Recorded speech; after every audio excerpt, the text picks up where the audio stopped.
కామారెడ్డి బల్దియాలో రసవత్తర రాజకీయం చోటు చేసుకుంటోంది. కామారెడ్డి మున్సిపల్ చైర్పర్సన్ పై అవిశ్వాస తీర్మానం రాజకీయ పార్టీల భవిష్యత్తును మార్చే పరిస్థితి కనిపిస్తా ఉంది. గత 10 ఏళ్లుగా మరి ఇక్కడ బీఆర్ఎస్ పార్టీ ఎమ్మెల్యే వరుసగా అధికారంలో ఉండి పూర్తిగా అన్ని పదవుల్లో కూడా బీఆర్ఎస్ పార్టీ అభ్యర్థులే గెలిచి అధికారాన్ని అనుభవించిన ఆ పార్టీ నేడు గడ్డు పరిస్థితిని ఎదుర్కొంటా ఉంది.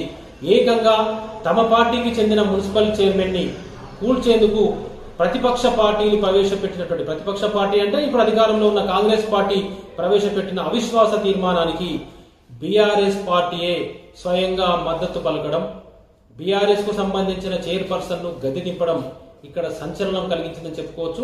ఈ పరిస్థితుల్లో కొత్త చైర్పర్సన్ ఎంపికలోనూ నాటకీయ పరిణామాలు చోటు చేసుకోబోతున్నాయి. విశ్వసనీయంగా అందుతున్న సమాచారం మేరకు కౌన్సిలర్ల కొనుగోలుకు భారీగా మరి పెట్టుబడులు పెట్టే అవకాశం కనిపిస్తా ఉంది. ఈ పరిస్థితుల్లో కాంగ్రెస్ నుంచి చైర్పర్సన్ ఎన్నికవుతారా లేదా మరి దెబ్బతిన్నటువంటి చైర్పర్సన్ యొక్క వర్గం మరి ఏదైనా ఎత్తుగడ వేస్తుందా లేదా బీఆర్ఎస్ పార్టీ పూర్తిగా కామారెడ్డిలో లేకుండా కౌన్సిలర్లు మొత్తం మరో పార్టీ వైపు వెళ్లిపోతారనేది ఒక ఆసక్తికరంగా మారిన పరిస్థితులు కనిపిస్తా ఉన్నాయి. ఆ చర్చ జరుగుతూ ఉంది. ఈ తరుణంలోని కామారెడ్డి జిల్లాలోని ప్రధానమైన మున్సిపాలిటీలో ఏం జరుగుతుంది? గత అసెంబ్లీ ఎన్నికల్లో అనూహ్యంగా ఇక్కడి నుండి గత మాజీ ముఖ్యమంత్రి, అప్పటి ముఖ్యమంత్రి కల్వకుంట్ల చంద్రశేఖరరావు, అట్లాగే పిసిసి అధ్యక్షుడిగా రేవంత్ రెడ్డి అసెంబ్లీ నియోజకవర్గంలో ఇక్కడ నుంచి నేరుగా పోటీ పడ్డప్పటికీ అనూహ్యంగా బీజేపీ అభ్యర్థి కాటిపల్లి వెంకటరామరెడ్డి విజయం సాధించిన విషయం అందరికీ తెలిసిందే. ఈ నేపథ్యంలో ఇక్కడ రాజకీయాలు వేడెక్కినాయి.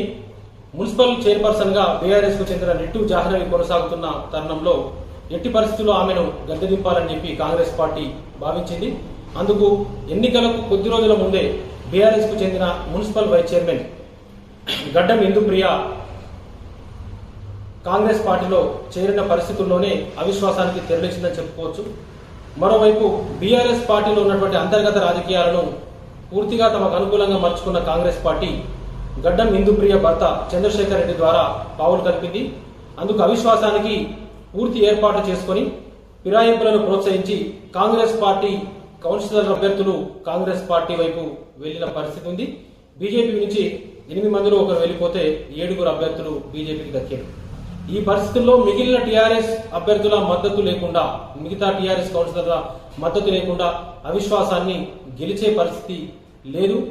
ఈ ధైర్యంతోనే నిట్టు జాహ్నవి, ఆమె తండ్రి నిట్టు వేణుగోపాలరావు అవిశ్వాసం విగిపోతుందన్న ధీమాలో కనిపించిన పరిస్థితి కనిపించింది. అయితే సుదీర్ఘంగా సాగిన అవిశ్వాసం ప్రక్రియలో బీజేపీ తటస్థంగా ఉండి ఏ పార్టీకి సహకరించాలని పరిస్థితుల్లో ఉన్న పరిస్థితుల్లో బీఆర్ఎస్ పార్టీ సెల్ఫ్ గోల్ చేసుకుందని చెప్పుకోవచ్చు.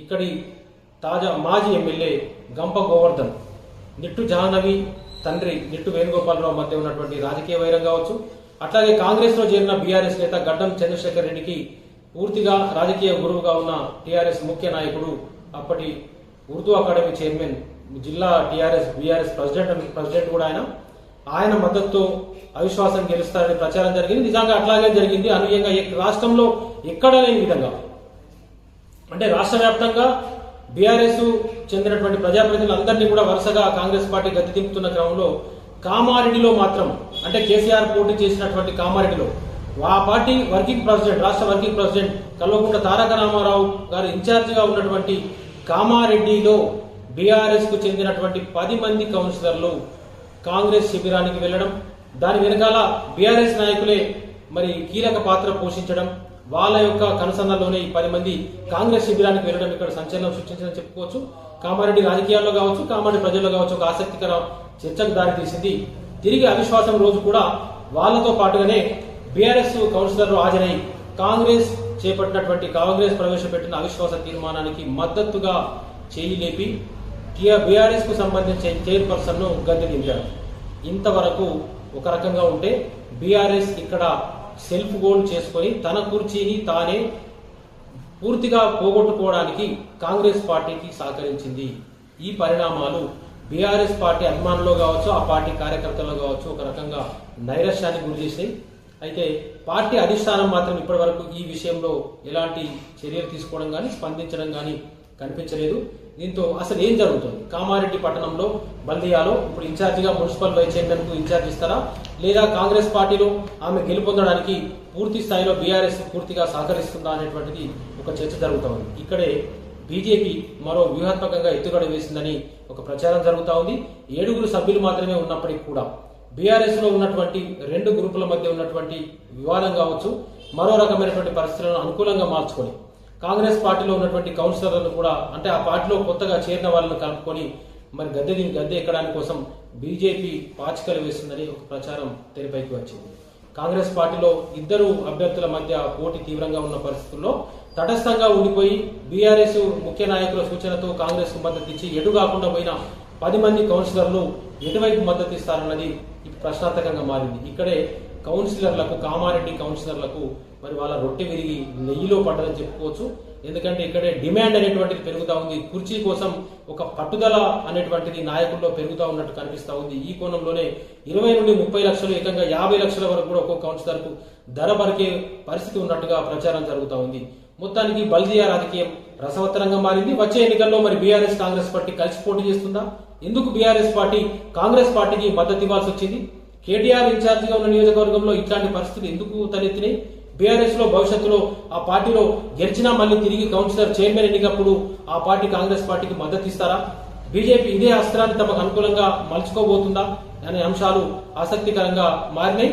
అయితే చైర్మన్ ఎన్నికల విషయంలో మాత్రం కాంగ్రెస్ పార్టీ తన పంతాన్ని నెగ్గించుకొని ఎట్లయితే అవిశ్వాస తీర్మానాన్ని ప్రవేశపెట్టి గెలిచిందో, మరి బీఆర్ఎస్ పార్టీలో ఉన్న మొత్తం మంది కౌన్సిలర్లను తమ వైపు తిప్పుకొని చైర్మన్ కొద్ది రోజులు ఉన్నటువంటి చైర్మన్ స్థానాన్ని దక్కించుకుంటుందా అన్నది మాత్రం ఆసక్తికరంగా మారింది. మరి కొద్ది రోజుల్లో, ఒక 2-3 రోజుల్లో దీనిపై క్లారిటీ వచ్చే అవకాశం ఉంది. కానీ రాజకీయ పార్టీగా బీఆర్ఎస్ పార్టీ కామారెడ్డిలో పూర్తిగా విఫలమైందని చెప్పుకోవచ్చు. ఎందుకంటే ఏ పార్టీ అయినా తమ పార్టీ గెలవాలి, తమ పార్టీ అభ్యర్థి అధికారంలో ఉండాలి, తమ పార్టీ అధికారంలో కోల్పోవద్దన్నటువంటి పట్టుదల ఉండాల్సింది పోయి ఆ పార్టీ తమకు తాముగా తమ అభ్యర్థిని గద్దె దింపేందుకోసం మరో పార్టీ ప్రవేశపెట్టినటువంటి అవిశ్వాస తీర్మానానికి మద్దతు తెలపడం మాత్రం నైతికంగా ఆ పార్టీకి మరి ఘోర పరాభవాన్ని మిగిల్చిందని చెప్పుకోవచ్చు. అయితే రాబో రోజుల్లో మరి ఇంకా ఎలాంటి పరిస్థితులను బీఆర్ఎస్ పార్టీ ఎదుర్కొంటుంది? ఇక్కడ కాంగ్రెస్ పార్టీకి మద్దతు ఇచ్చిన బీఆర్ఎస్ నాయకుల వైఖరి మీద ప్రజల్లో ఎట్లాంటి తీర్పు వస్తుందనేది మాత్రం ఆసక్తికరంగా మారింది.